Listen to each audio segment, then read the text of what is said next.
وبه نستعين والصلاة والسلام على سيد المرسلين سيدنا محمد المصطفى المجتبى الأمين وعلى آله وصحبه أجمعين. سبحانك لا علم لنا إلا ما علمتنا إنك أنت العليم الحكيم ولا حول ولا قوة إلا بالله العلي العظيم. أما بعد، السلام عليكم ورحمة الله وبركاته.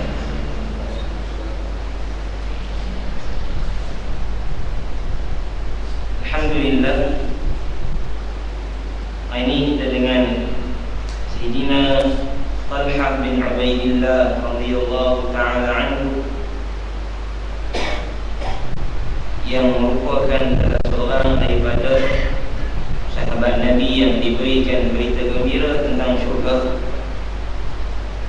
dan dia merupakan di kalangan sahabat Nabi sallallahu alaihi wasallam yang terawal memeluk Islam, yang berkorban daripada awal dakwah sehinggalah beliau menemui ajalnya dalam peristiwa peperangan Mu'tah.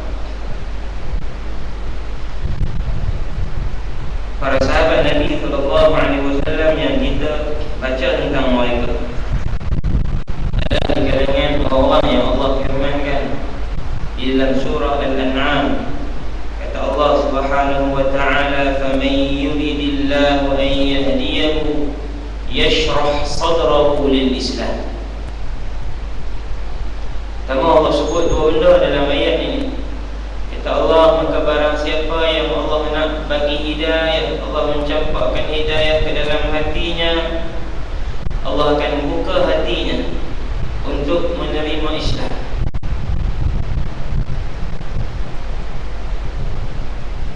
Wa man yurid an yudillahu yaj'al sadrahu dayiqan haraja ka'annama yas'adu fis sama'.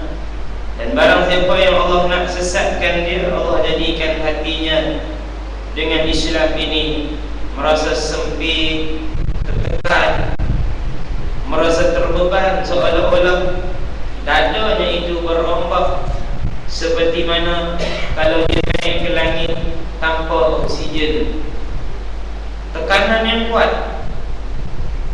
Dua perkara ini Allah Subhanahu wa ta'ala sebut dalam surah Al-An'am.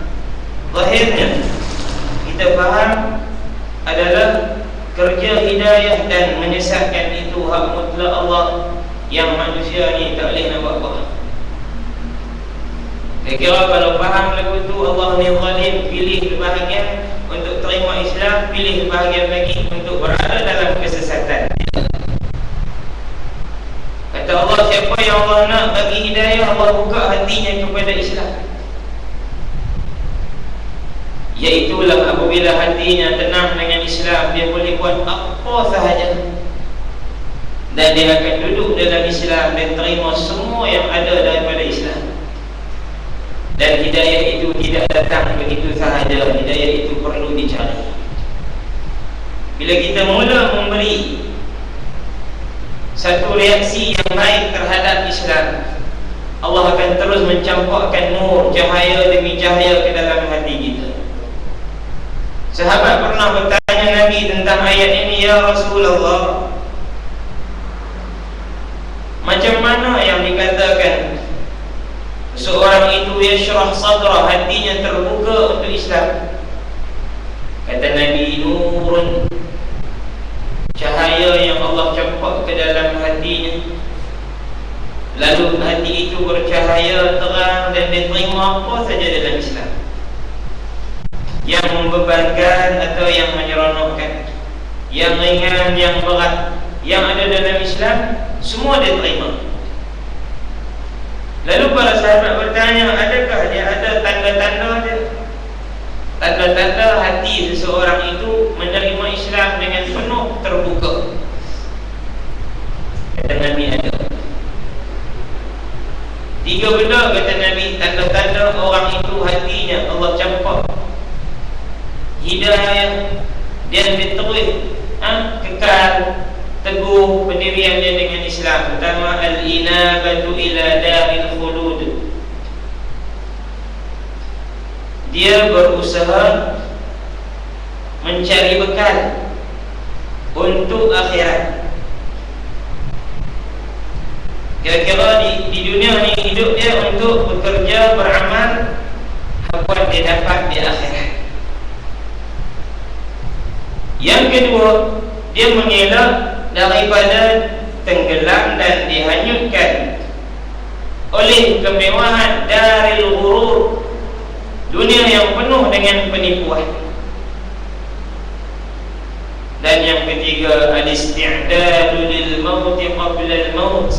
Dia bersiap sedia untuk berhadapan dengan kematian sebelum dia mati. Ini tanda orang yang Allah buka hati dia bagi cahaya, bagi hidayah.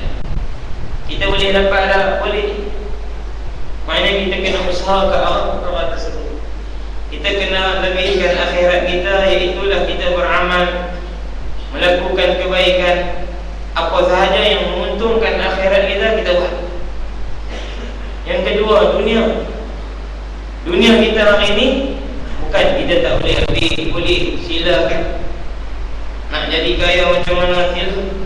Tapi kekayaan dan juga harta kita tidak menyebabkan kita lalai.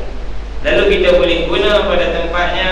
Kita boleh penuhi kehendak dan tuntutan harta kita seperti yang dipinta oleh Allah Subhanahu wa ta'ala.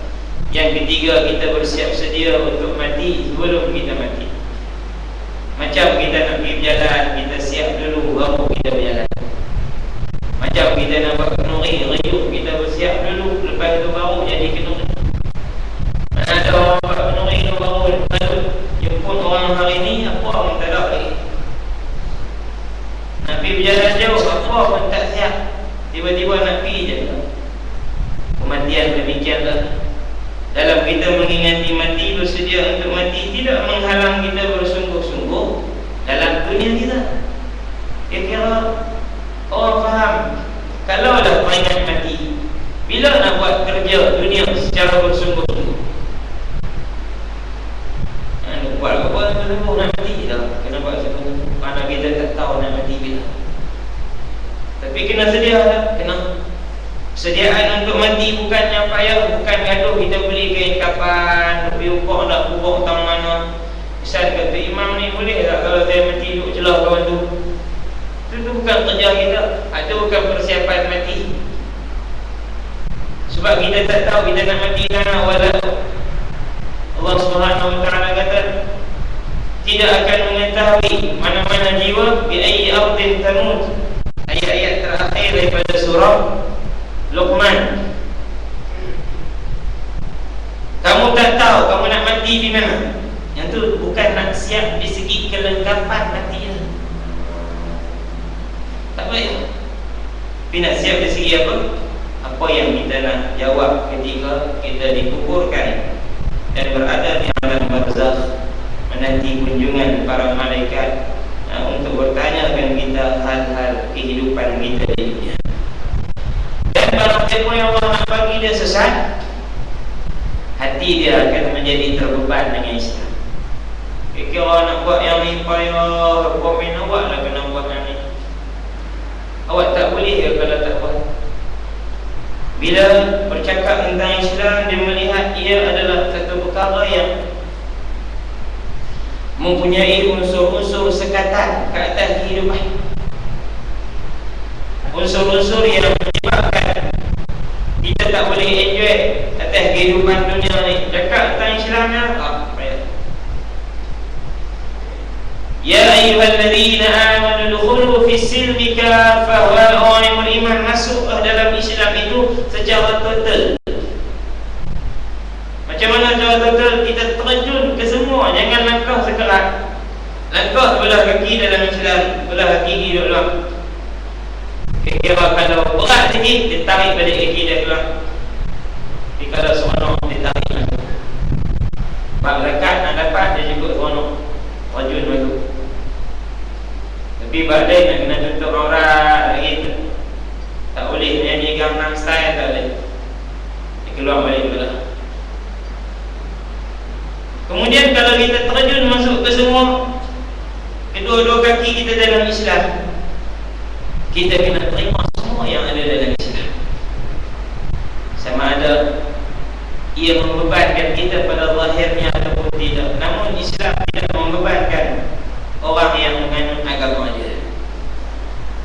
Yuridullahu bikumul yusra wa la yuridu bikumul usra. Allah nak kamu mudah, Allah tak mahu kamu susah. Masuk dalam Islam lebih mudah daripada berada di luar Islam. Walau zahir dia orang tinggal mayang ni dia rasa senang, aku tak gaduh apa-apa. Walau orang yang tidak menutup aurat dengan sempurna dia rasa senang, aku tidak rapai dengan panas dengan apa semua. Walau orang yang memakan harta yang haram daripada riba judi, dia kata senang nak dapat duit. Jika mereka RM3 boleh dapat RM3,000, tikam 300 dapat 300,000, dapat 3 juta. Dia senang ada kata hidup. Zahir dia rasa betul. Minum arak relax, apa pun tak ingat. Zahir dia senang, tapi lepas tu cukup teruknya. Kita yang nak buat ni, nak jaga pandangan, nak jaga aurat kita, nak jaga pergaulan. Orang tak nak kena pi, lagi nak kena baca Quran, lagi kita nak kena zikir, nak kena selawat ke atas Nabi. Zahir dia benda ni banyak sangat ni. Tapi ketahuilah dia adalah satu perkara yang sangat menyeronokkan kita dunia dan akhirat. Kalau kita mula buat, kita tak boleh tinggal. Kita jenis mula main masjid, lepas tu bila tak main masjid rasa lain. Kita yang jenis duk baca Quran setiap hari, satu hari tak boleh baca Quran rasa lain gitu. Kita yang duk bangun tahajud, kita yang duk sedekah, satu hari dihalang, ada terhalang daripada buat kebaikan, kita rasa satu kekurangan. Sedang mereka itu, yakni golongan yang sesat, mereka merasa sangat seronok apabila tidak boleh melakukan amal ibadah. Ada banyak alasan dan peluang yang mereka boleh kemukakan. Qad fassalna al-ayati liqaumin yadhakkarun. Sungguh kami telah terangkan tanda-tanda ayat-ayat kami bagi orang yang mahu mengambil peringatan. Wa anna hadha sirati mustaqima. Inilah jalanku yang betul, kata Allah. Iaitu buka hati kita untuk menerima Islam dan tutup hati kita untuk menerima kesesatan bertentangan dengan Islam. An Abdullah bin Zubair radhiyallahu anhuma qala kana ala Rasulillah sallallahu alaihi wasallam yawma Uhud dir'an fanahadha ila as-sakhra falam yastati' faqa'ada tahtahu Talha وصعد النبي صلى الله عليه وسلم حتى استوى على الصخرة قال فسمعت النبي رسول الله صلى الله عليه وسلم يقول أوجب طلحة. Dalam peperangan Uhud, kata Zubair bin Awam, kata Abdullah bin Zubair menceritakan cerita yang ayahnya Az-Zubair bin Awam cerita dekat dia.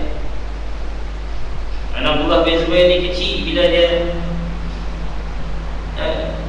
adalah di kalangan sahabat yang masih kecil. Ketika Nabi wafat dia masih kecil. Dia kata ayahku cerita bahawa Nabi satu hari pada peperangan Badar, Nabi pakai baju perang 2 lapis, maknanya tebal perang. Bila dalam pusingan yang kedua Allah uji tentera Nabi kerana arahan yang tidak ditepati, maka berkecamuk tentera Islam sehingga Nabi diwar-warkan telah mati. Sedang Nabi terjatuh ke dalam lubang, sahabat naik daripada lubang dan Nabi cuba memanjat seketul batu. Bila kerana baju besi berat, Nabi tak mampu nak naik, datang Talha. Lalu dia membongkok sehingga Nabi boleh naik pijak belakang dia, kemudian naik ke atas batu. Duduk tempat tinggi sikit supaya tidak diapa-apakan oleh musuh. Bila Nabi duduk atas itu, kata Nabi SAW mengenang jasa sahabat, aujaba Talha, wajib syurga bagi Talha. Ini hadis yang menyatakan bahawa Talha salah seorang daripada 10 orang sahabat yang diberi berita gembira tentang syurga ketika masih hidup. Siapa tak seronok boleh tolong Nabi. Dan Nabi kalau ada orang tolong Nabi dengan ikhlas, Nabi SAW akan meminta permintaan yang besar untuk dia, iaitulah syurga. Para sahabat Nabi SAW, mereka semua sangat mengambil berat tentang Nabi. Kira-kira ayat yang kita baca tadi, mereka tidak pernah terbeban dengan Islam. Talha ni dalam peristiwa peperangan Mu'tah, Nabi lantik 3 orang jadi panglima perang, Ja'far bin Abi Talib, kemudian Allahumma salli ala Nabi Usama, Zaid bin Harithah, Talha bin Ubaidillah. Nabi kata kalau Ja'far terbunuh ganti dengan Zaid, kalau Zaid terbunuh ganti dengan Talha, kalau Talha terbunuh apa mesyuarat bincang, pilihlah siapa yang layak di kalangan kita. Lepas Nabi berpisah dengan mereka, Nabi hantar mereka keluar daripada Madinah. 3,000 kekuatan yang ada nak menyerang Mu'tah. Kenapa? Kerana di situ ada tentera Rom yang mengganggu orang Arab, orang Islam, orang Arab yang masuk Islam. Sampai di tengah perjalanan, risikan tentera yang beritahu kata musuh berkumpul 200,000. Rom dan juga orang Arab yang musyrik berkumpul dengan senjata mereka, dengan bekalan mereka, 200,000 untuk berhadapan dengan kita. Sebagian sahabat kata kita pun tidak tengok lagu. Kita hantar surat, hantar utusan pergi beritahu Nabi tentang keadaan yang sebenar ni, tentera musuh ramai. Sama ada Nabi nak hantar lagi bekalan ataupun tentera tambahan, ataupun Nabi suruh kita berundur dulu ke macam mana. 200,000. Dengar sahabat ni, kira-kira sedikit tergugah keyakinan mereka. Telah bangun. Ditanya lagi, kita ni nak di mana ni? Tahu tak, kita ni nak pergi ke syurga. Sama ada kita menang ataupun kita syahid, kedua-duanya syurga. Yang duduk fikir, duduk rasa wah-wah, ragu-ragu, teragak-agak ni kenapa? Adakah kamu teragak-agak untuk masuk syurga Allah? Ni dia khutbah, dia ceramah dekat semua sahabat. Hingga akhirnya mereka bangun, kata mereka, siru ala barakatillah. Jalan, jom kita pergi perang. Sampai sungguh 200,000, bayangkan depan 3,000. Tapi kerana kekuatan yang ada, Talha dia terus bagi semangat. Dia berbunuh ribuan di kalangan tentera Rom. Dan di kalangan mereka beberapa orang saja yang gugur syahid. Lawan hingga Ja'far gugur syahid. Zaid pula ambil pegang bendera sebagai ketua panglima perang, pun dia gugur syahid. Datang Talha pun dibuat. Perang langgar musuh, sehinggalah dia pun gugur syahid. Nabi di Madinah sedang bilang, Allah sedang mewahyukan kepada Nabi, Ja'far telah meninggal, telah syahid. Lagi pula Zaid, lagi pula Talha. Nabi menangis. Lalu sahabat memilih Khalid bin Al-Walid.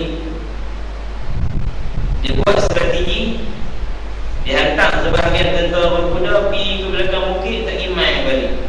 Tak pergi pelan-pelan, mai balik. 3-4 hari dia buat macam tu. Musuh kata tak boleh jadi. Dia buat hantar. Padahal orang tu juga, tapi strategi. Rom kata yang sikit macam ni pun kita kena teruk lah, tambah mai lagi lah. Nak bunuh terus tak wani, tapi pelan-pelan. Maka Khalid pun mengambil kesempatan bila Rom mula tendorong, Khalid tidak maju. Panayalah 3,000 nak 3,000 kalau mereka tu tak lawan pun nak melek dia saja 3,000 pun lebih tambah mereka lawan. Lalu berundur dengan penuh hikmah strategi pulang ke Madinah. Orang munafik kata apa lari, Nabi kata dah, mereka bukan lari tapi mereka pulang untuk mengatur strategi. Nanti pada tahun terakhir, tahun ke-10, Nabi hantar pula tentera dipimpin oleh salah seorang daripada anak panglima perang yang meninggal dunia yang syahid, itulah Usamah bin Zaid. Dia jadi panglima perang, dia pergi lawan, dia menang. Baik. An Jabir bin Abdullah radhiyallahu anhuma, Jabir menceritakan bahawa aku mendengar Nabi sallallahu alaihi wasallam bersabda, "Man sarrahu an yanzura ila shahidin yamshi ala wajhi al-ard falyanzur ila Talhah bin Ubaidillah." Siapa yang seronok untuk melihat kepada seorang syahid yang berjalan di atas muka bumi. Syahid di mana matilah, tapi mana Nabi dah sebut dah Talhah kan syahid. Siapa nak tengok orang syahid yang masih hidup? Siapa nak tengok, maka lihatlah Talhah bin Ubaidillah. Dia adalah orang syahid yang hebat. Nabi sebut kat sahabat, sahabat pun seronok dan sahabat pun cemburu kalau Nabi sebut kami pun orang yang syahid yang berada di atas muka bumi. Seronok dapat gelaran syahid. Walau syahid itu teruk, nak mati teruk kerana berperang, tapi itulah hakuan mereka yang bersama dengan Nabi sallallahu alaihi wasallam. Ali bin Abi Thalib berkata, aku mendengar, telingaku ini mendengar daripada Rasulullah, maknanya betul-betul aku dengar bahawa kata Nabi sallallahu alaihi wasallam, Talhah wa Zubair jaraya fil jannah. Talhah dan Zubair akan menjadi jiran aku di dalam syurga. Di dunia berrapat dengan Nabi, di akhirat berrapat. Kira kita nak jadi jiran Nabi, jiran yang jauh lah. Karena semua sahabat telah mengambil lot-lot masing-masing sekeliling rumah Nabi sallallahu alaihi wasallam. Kerana kehebatan yang mereka lakukan, perjuangan yang mereka harungi, tidak mengenal arti keraguan, langsung dalam mereka melaksanakan tugas Nabi sallallahu alaihi wasallam. An Musa bin Talha qala dakhaltu ala Muawiyah radhiyallahu anhu faqala ala ubashshiruk sami'tu Rasulullah sallallahu alaihi wasallam yaqul Talha mimman qada nahbah. Kata orang anak kepada Talha ni masuk jumpa Sayyidina Muawiyah ketika dia menjadi khalifah. Tengok anak Talha, Muawiyah kata, nak tak kau bagi berita, aku bagi berita gembira kepada kamu. Aku pernah mendengar kata Nabi Talha di kalangan orang yang akan terbunuh, yakni orang yang akan mati, yang Allah sebut faminhum man qada nahbahu wa minhum man yantazir. Di kalangan mereka ada yang meninggal dunia, yang mati ketika hidup, yang telah mati dalam peperangan, dan di kalangan mereka ada yang masih menunggu ajal mereka. Maknanya Allah sebut dalam Al-Quran tentang Talha. Masya Allah. Dan hadis yang terakhir tentang Talha, sahabat Nabi sallallahu alaihi wasallam